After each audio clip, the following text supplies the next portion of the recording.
के मुद्दे आपने मतलब एक्सप्लेन किए हैं अपने शुरुआती इसमें कमेंट में। मैं सिर्फ इतना कहना चाहूँगा कि देखिए, ये चिंतन पहले भी हुए हैं। चिंतन चिंतन तब तक उसका कोई मायने नहीं है जब तक आप आगे का एक रोड मैप नहीं बनाते और उस रोड मैप को इम्प्लीमेंट नहीं करते। अमूमन होता क्या है कि ये चिंतन शिविरों में एक बात की जाती है और जब ग्राउंड पे बात आती है तो दूसरी बात होती है।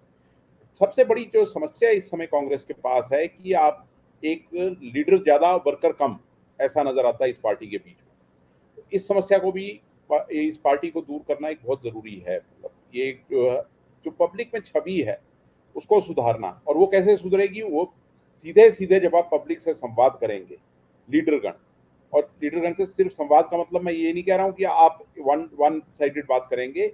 मेन चीज जो है लीडर्स की एक्सेसिबिलिटी। आज हालत यह है कि कांग्रेस में अपने वर्कर्स को ही लीडर्स एक्सेसिबल नहीं है, और उत्तर प्रदेश जैसे स्टेट में, या मैं कहूँ बिहार जैसे स्टेट में जहाँ पार्टी की स्थिति बहुत ही खराब है, वहां भी आप देखिए इस पार्टी की हायरार्की देखिए तो जो जूनियर रंग लीडर्स हैं उनको यही बिल्कुल हमेशा शिकायत रहती है कि हम लोगों को अपने नेता से मिलने का भी मतलब अवसर नहीं मिलता है। तो एक्सेसिबिलिटी की एक चीज है, हायरार्की की दूसरी चीज है पार्टी के। देखिए अब जो भी ये स्ट्रैटेजी बनाएंगे, अब आप देखिए कि दो चुनाव तो इसी साल हैं, हिमाचल और गुजरात। अच्छा, इन दोनों में पार्टी एक अच्छा प्रदर्शन कर सकती है। हिमाचल में तो खैर मजबूत स्थिति में है ही पार्टी, पर गुजरात में भी अच्छा प्रदर्शन कर सकती है। पिछली बार अच्छा प्रदर्शन किया था, उसको क्या वो कैपिटलाइज करेगी नहीं करेगी वो देखने वाली बात है। अच्छा, पार्टी के लिए एक नई चुनौती भी है, क्योंकि ये पहली बार है कि इन दोनों प्रदेशों में जहां अब तक इसका सीधा लड़ाई बीजेपी से होती थी, इस बार आम आदमी पार्टी भी मैदान में है। तो पार्टी को ये भी देखना है कि ये सिर्फ एक प्रतिद्वंदी नहीं है, दो प्रतिद्वंदी है, उसके बीच में आपको अपनी चीज रखनी है। पर पार्टी के बीच में, जैसे मतलब ज्यादा नहीं बोलूंगा, एक चीज जरूर कहना चाहूंगा कि जब तक ये पार्टी अपनी कोर वैल्यूज पे नहीं जाती, जो इसकी कोर वैल्यूज थी, जो इसके कोर प्रिंसिपल्स थे, तब तक इस पार्टी का आगे बढ़ना बहुत मुश्किल है। मौजूदा हालात आपने एक्सप्लेन करती हैं कि जिस तरह धर्म की राजनीति चल रही है, बाकी चीजें चल रही है, तो कांग्रेस के जो कोर प्रिंसिपल्स थे इस पार्टी का, उन पर जाना और बुलंदी से उन पर उनको बीच में, पब्लिक नैरेटिव के बीच में लाना बहुत जरूरी है इस समय इस पार्टी के लिए। जी राम। देखिए, सबसे पहली चीज तो आपको एक ऐसी मतलब स्ट्रैटेजी चाहिए जिससे आप यूथ को ऑफर क्या कर रहे हैं और यूथ को अट्रैक्ट कैसे किया जाए। अगर वो यूथ को ये देखिए, जो भी व्यक्ति किसी पार्टी से जुड़ता है तो उनमें से ज्यादातर जो होते हैं उनकी कुछ पॉलिटिकल एस्पिरेशंस होती हैं। तो उस यूथ को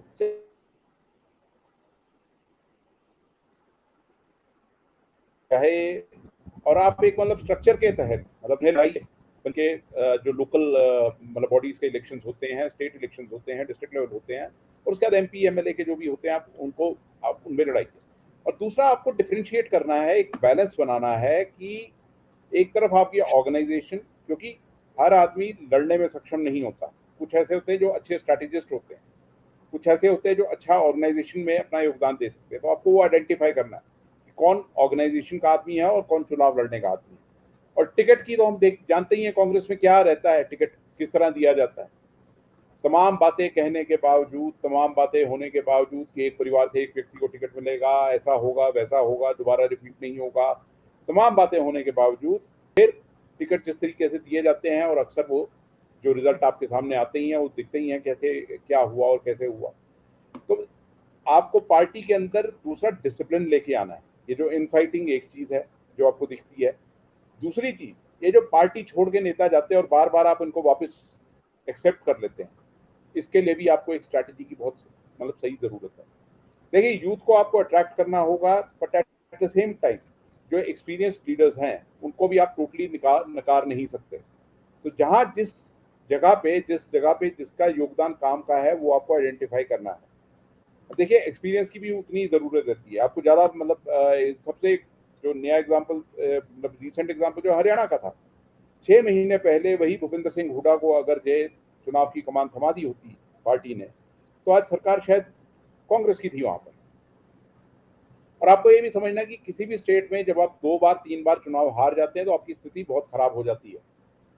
गुजरात एक एग्जाम्पल है, हम हरियाणा में आईएनएलडी की स्थिति देख रहे हैं, पंजाब में आज अकाली दल बिल्कुल सर्वाइव करने के लिए बहुत बुरी तरह से मतलब बहुत जबरदस्त लड़ाई है उसके सामने। तो आपको ये तमाम चीजें ध्यान में रखनी है। यूथ को सबसे पहले तो आप ऑफर क्या कर रहे हैं, सबसे पहली चीज तो वो है ना कि आप ऑफर क्या कर रहे हैं। अब यूथ को अगर ये लगे कि मुझे यहाँ जाके कोई, आप देख लीजिए कितने ही पिछले पार्लियामेंट्री चुनाव में कितने ऐसे नेता थे जो कांग्रेस की तरफ से लड़ना चाहते थे और उन्हें कभी टिकट नहीं मिला। टिकट तो दूर की बात है कि जिस तरह रंजना जी कह रही हैं आपके नेताओं से मिलने तक का समय नहीं मिला, तो फिर क्यों वो आदमी रहेगा उस पार्टी।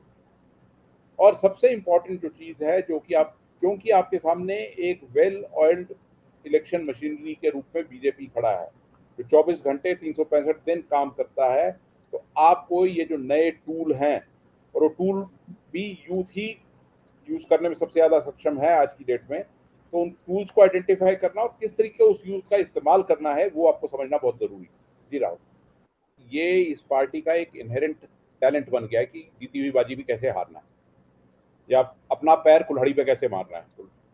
पाँव पे कुल्हाड़ी नहीं मारनी, अपना पाँव कुल्हाड़ी पे कैसे मारना है, ये भी इस पार्टी का एक टैलेंट है। और दुबे जी शायद मेरी बात से इत्तेफाक रखेंगे कि इस पार्टी में एक बार आप हेडक्वार्टर जाके देखिए कैसे एक नेता दूसरे नेता की टांग खींचने में लगा होता है, तो चीजें क्यों नहीं लीक होंगी बाहर। आप एआईसीसी ऑफिस कभी दिल्ली जाके देखिए, आप पहले कमरे से शुरू कीजिए और जब तक आप आखिरी कमरे तक आएंगे आपको कांग्रेस के अंदर कौन किसकी कैसी टांग खींच रहा है, किसने क्या बेवकूफियां की हैं, किसको कितनी झाड़ पड़ी है, तो सब आपके सामने आ जाएगा। और रही बात कि आपने वर्कर कैसे आइडेंटिफाई करना, वर्कर आपको देखिए, वर्कर आइडेंटिफाई करना है तो आपकी फ्रंटल ऑर्गेनाइजेशन है उनको रिवाइव कीजिए, वहां से आपको वर्कर्स का आपको समझ भी आएगा क्या है, और उनको प्रॉपर रिप्रेजेंटेशन दीजिए। आज सेवा दल कहाँ है कुछ पता नहीं है, आज एनएसयूआई की हालत यूनिवर्सिटीज में देखने को नहीं आ रही है। जिस यूनिवर्सिटी का आप मुद्दा देखिए, या तो लेफ्ट की ऑर्गेनाइजेशन होती है या फिर एबीवीपी होती है। एनएसयूआई कहाँ नजर आ रही है। यूथ कांग्रेस, मतलब कांग्रेस का एक और कल्चर है कि 60 साल की उम्र तक आप यूथ कांग्रेस के लीडर ही रहते हैं, मतलब पहले आप युवा होते हैं फिर आप वरिष्ठ युवा होते हैं। तो आपको कहीं वो चीजें डिफाइन करनी है ना अपनी पार्टी में। इस पार्टी को एक बहुत जबरदस्त ओवरहॉल की जरूरत है, और मैं बिल्कुल दुबे साहब की बात से इत्तेफाक रखता हूँ कि एक अग्रेसिव पॉलिटिक्स की जरूरत है। अग्रेसिव तो तब होंगे ना आप, अब हम सब जानते हैं कि कोई घटना होती है तो जब तक कांग्रेस का रिस्पांस आता है तब तक गाड़ी पता नहीं कहाँ की कहाँ पहुंच चुकी होती है। वो जो इंस्टेंट रिस्पांस है, क्या वजह आप वो नहीं दे सकते। कितनी बार हम लोग ही इनको कांटेक्ट करते हैं कि ऐसा हुआ है, आपका क्या रिस्पांस है, आज शाम को प्रेस कॉन्फ्रेंस में देंगे या कल आपको प्रेस नोट मिल जाएगा। मतलब आप इंस्टेंट रिस्पांस देने से क्यों घबराते हैं। इसी वजह से मैं कह रहा हूँ कि जो इनकी जो अपनी जो कोर वैल्यूज में ये ही बोल रहा हूँ कि जो आपका एक स्टैंड की क्लैरिटी है आपकी इश्यूज पे, वो तो होना चाहिए ना। आपके किसी भी मुद्दे पे क्लैरिटी नहीं है। अच्छा, रही सही बात, आप जिस तरह देख रहे हैं, मतलब कि आज भी आप देखिए कि किस तरह की खबरें आ रही हैं उदयपुर से। जो चिंतन हो रहा है उसकी खबर अलग है। खबर इस चीज की ज्यादा चिंता है कि पहली रो में किसको नहीं बिठाया गया, उसको दूसरी में बिठाया गया तो उसका अपमान हो गया, और तीसरी में बिठाया गया तो और ज्यादा अपमान हो गया। मतलब इस पार्टी में एक वो इलिटिस्ट जो कल्चर है वो भी खड़ा हुआ है। आपकी कम्युनिकेशन स्किल्स नेताओं की इतनी बुरी है कि आप, मतलब या पार्टी के लेवल पे क्या हालत है। आप जहां जिन लोगों, आम आदमी के बीच में अगर आप इंग्लिश स्पीकिंग लीडर भेज देंगे तो क्या कम्युनिकेट करेगा वो, सीधी सी बात है। और दूसरा, आपको आइडेंटिफाई करना है कि कौन सा इशू मास का इशू है और कौन सा कुछ एकेडमिक इश्यूज होते हैं। मसलन आपको मैं बताऊं कि जिस तरह ये इंडो यूएस न्यूक्लियर डील थी, न्यूक्लियर डील कभी मास इशू नहीं था। आज पेगासस की हम बात करते हैं तो पेगासस की बात आप इंटेलेक्चुअल सर्कल्स में कर सकते हैं यार, या जो अवेयर है पॉलिटिकली उनसे बात कर सकते हैं, वो मास का इशू नहीं है। बट हाँ, मास का इशू, महंगाई मास का इशू है, बेरोजगारी महंगाई मास का इशू है। तो आप किस तरीके से इन चीजों को वोटर तक कम्युनिकेट करते हैं, ये आपको समझना बहुत जरूरी होगा। और पार्टी की हालत ये है कि नेता ज्यादा और वर्कर कम। गए महीने में खबर पड़ रहा था गुजरात से कि 75 आप क्या कहते हैं जनरल सेक्रेटरीज और 25 वाइस प्रेसिडेंट नियुक्त कर रहे हैं, बचा कौन। और जो एक बार नियुक्त होंगे वो कभी काम करने में तो उनको बहुत ही कोफ्त रहती है, वो तो दिखने की बात है। और दूसरा सबसे बड़ी कमी जो है कि अपनी ही पार्टी को ना ये लोग डिफेंड करते हैं और ना ही अपने कुछ क्लैरिटी के साथ आगे जाते हैं लोगों में। ये एक बहुत बड़ा चैलेंज है इस समय इस पार्टी के साथ।